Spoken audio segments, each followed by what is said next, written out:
Welcome to the Heavy Spoilers Show. I'm your host Paul, and in this video we're breaking down House of the Dragon. War is coming, and neither of us may win.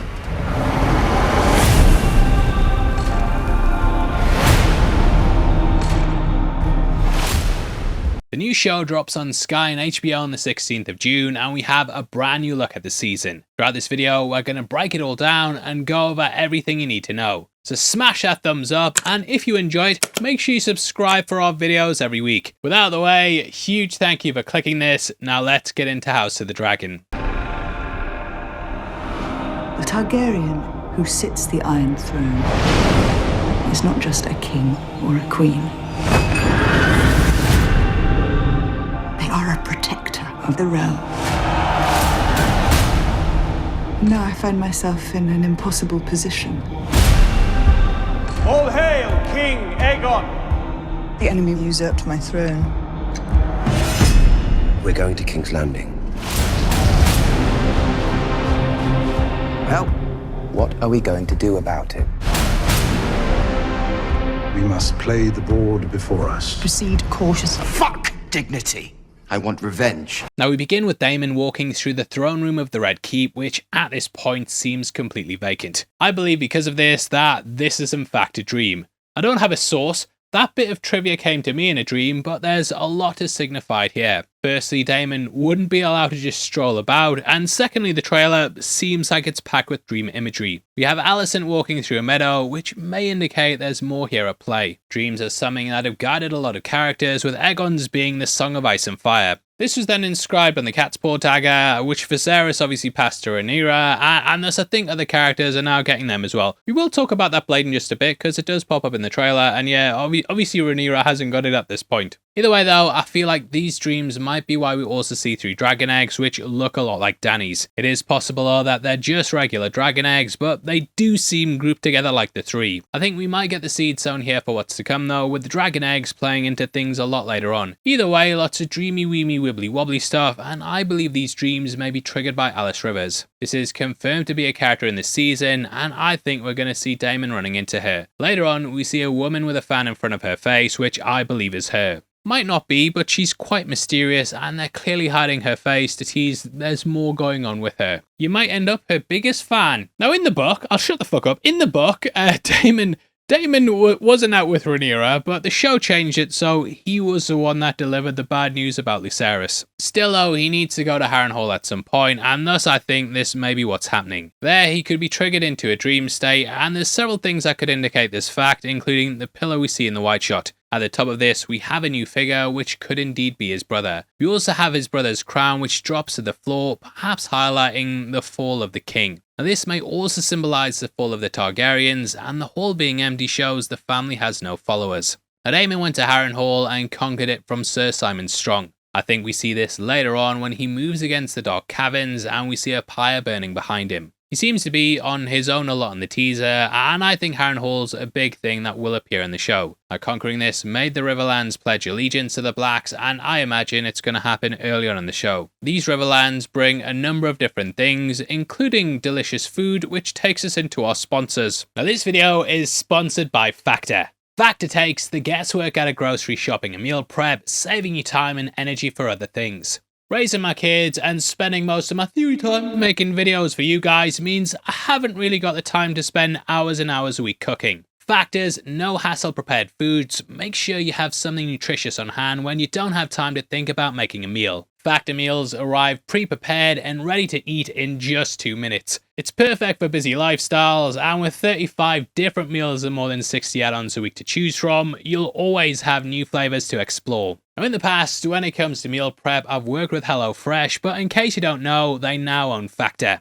This means there's an even wider array of meal plans to choose from, and you can enjoy both brands with a discount direct from me. Head to factor75.com or click the link below and use the code SPOILERS50 to get 50% off your first Factor box. On top of that, you'll also get 20% off the next month of orders. factor is clean eating made easy, and use his discount to eat delicious food fast with the code SPOILERS50. That code again, SPOILERS50 at factor75.com to get 50% off your first box plus 20% off your next month of orders. Huge thank you again to Factor for sponsoring today's video. Now let's get into the rest of the breakdown. Now Daemon looking for friends and the idea of allegiances is also shared in Jacaerys, who we later cut to at the top of the wall. This was obviously a big part of the main series until a Night King did a Chris Jericho. Beside Jace is none other than Cregan Stark, who's just inherited Winterfell from his father. That was Rickon Stark, who appeared at the end of episode 1 in the very first season. Other things he's inherited are the sword, which is known as Ice. Made from pure Valyrian steel, Ned also wielded this in the main series. We left Jace at the end of season 1 going out to Winterfell, and it looks like he's getting an entire tour of the region. Now I love how the wall is so vast and expansive that you can actually see it behind the pair as they stand at the top. Now it's here that it's also rumoured Jacaerys meets Sarah Snow. In the book, he apparently marries her in the Godswood while the old gods looked on. However, there are differing accounts over this and whether it really happened or not. I am interested to see where they go with it in the series, as that surname Snow,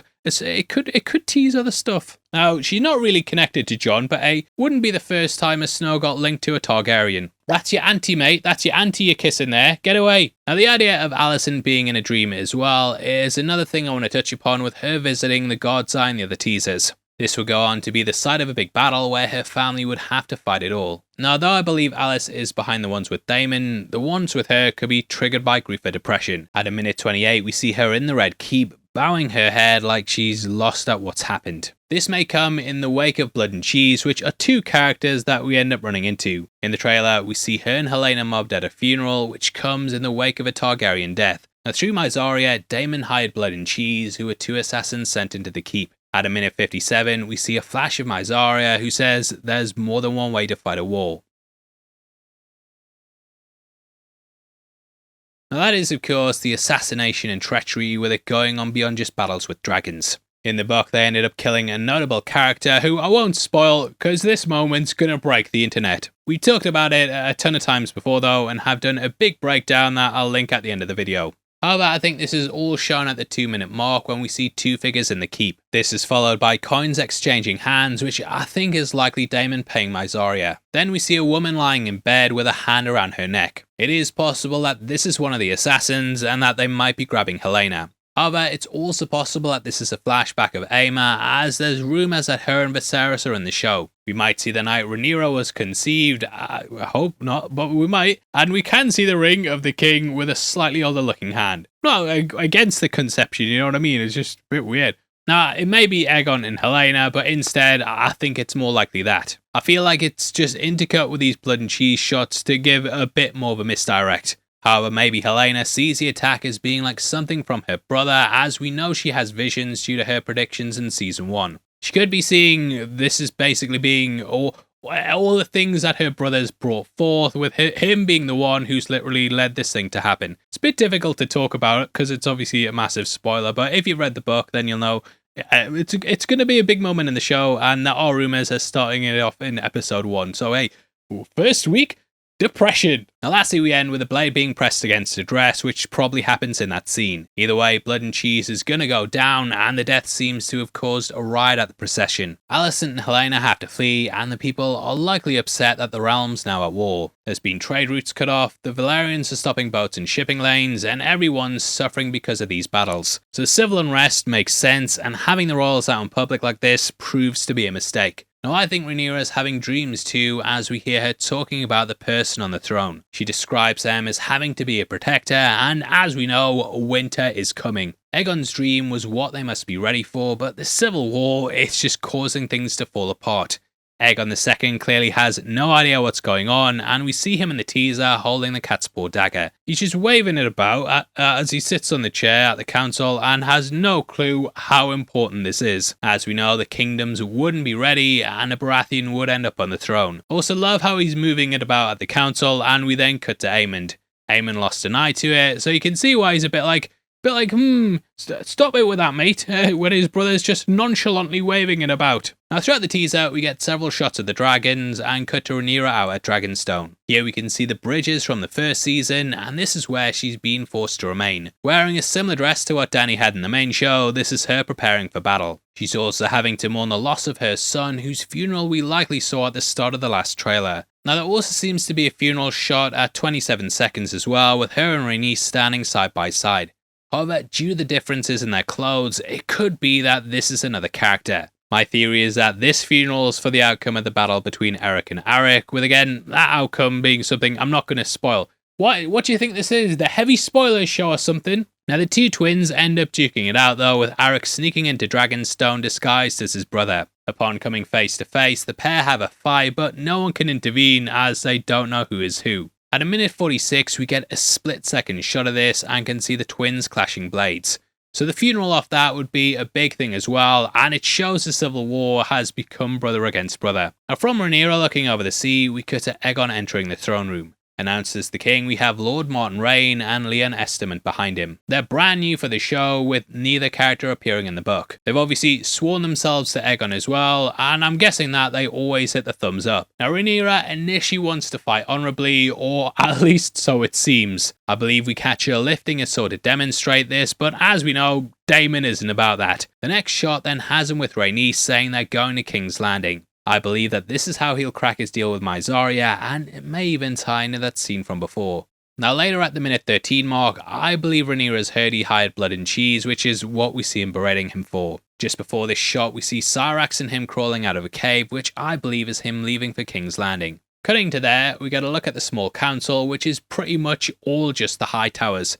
There's Aegon, Alicent, Otto, and Aemond. Sir Criston's there too, and hey, hate must keep you young, cause the guy looks like he's been the age. You look smashing, mate. Aegon isn't interested in dignity, and this is something that people hate the Greens for. Killing an envoy is a big no-no, and it's something Aemond did to his cousin Lucerys. Was he his niece? Or was he his nephew? I think it was his uncle or so. These family trees, man. Oh, drop a comment below. Yeah, I've totally skipped my mind. But he's now known as the Kinslayer, or the end of season 1, carrying very big repercussions. Now, we know that the sides are mounting for war, which we can see in the next shot. You can catch knights on horseback carrying a red banner with a golden lion on it. That's the sigil of the Lannisters, who one day will of course sit on the throne. Tywin Lannister is currently the Master of Coin, and we can catch him sat on the table at the small council. Next to him is Grand Maester Orwell, with these all being loyal to the Greens. Cutting to a forest shot, we then see a bird as we hear news is spread through the realm. Now, according to Twitter account Wake the Dragons, this is actually a messenger bird flying to Winterfell. They said this is how the season starts off, and it's a nice shot to begin this all off with. Intercut with this, we get another flying creature in the form of Baela's Dragon Moondancer.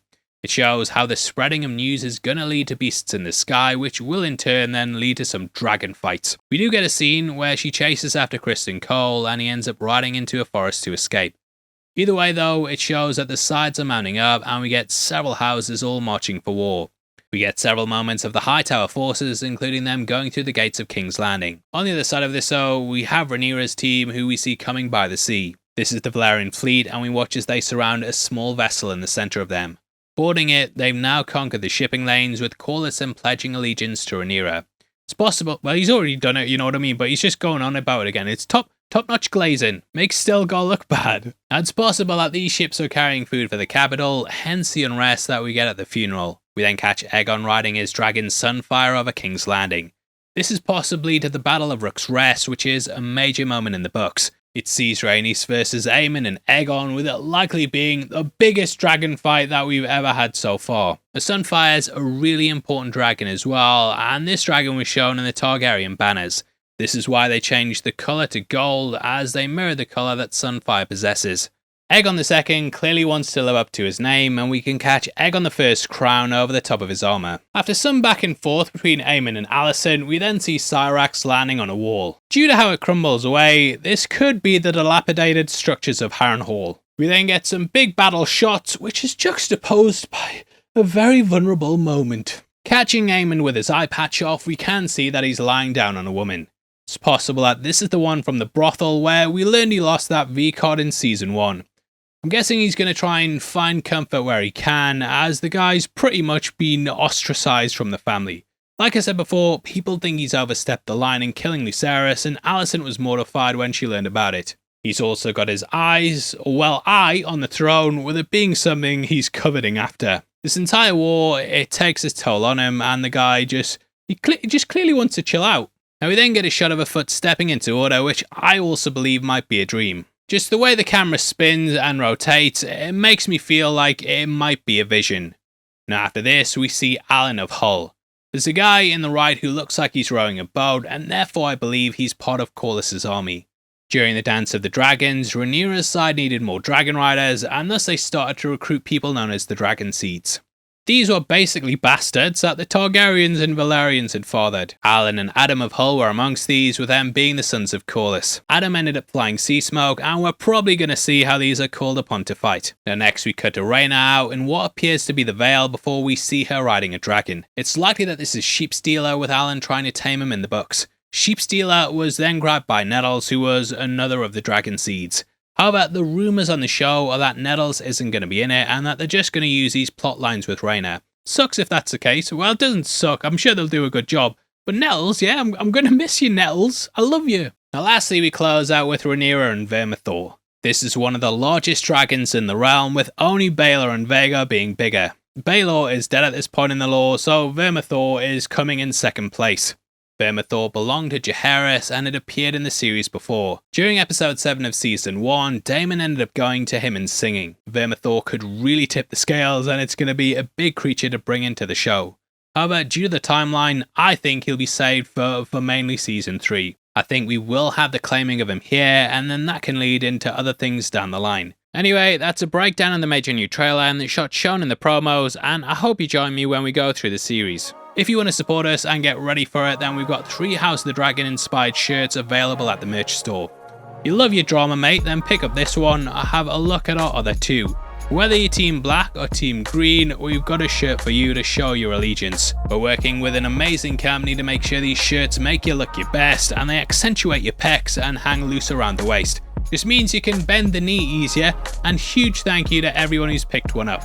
Obviously, let me know your thoughts below and leave a comment if there's anything we missed. If you want to support the channel as a member of the Spoiler Society, then please click the join button. We get early access to videos every week, and it goes a massive way to helping us out. Now if you want something else to watch, you've got a breakdown on screen right now, so definitely head over there right after this. But out of the way, huge thank you for sticking through the video. I've been your host Paul, you've been the best, and I'll see you next time. Take care. Peace.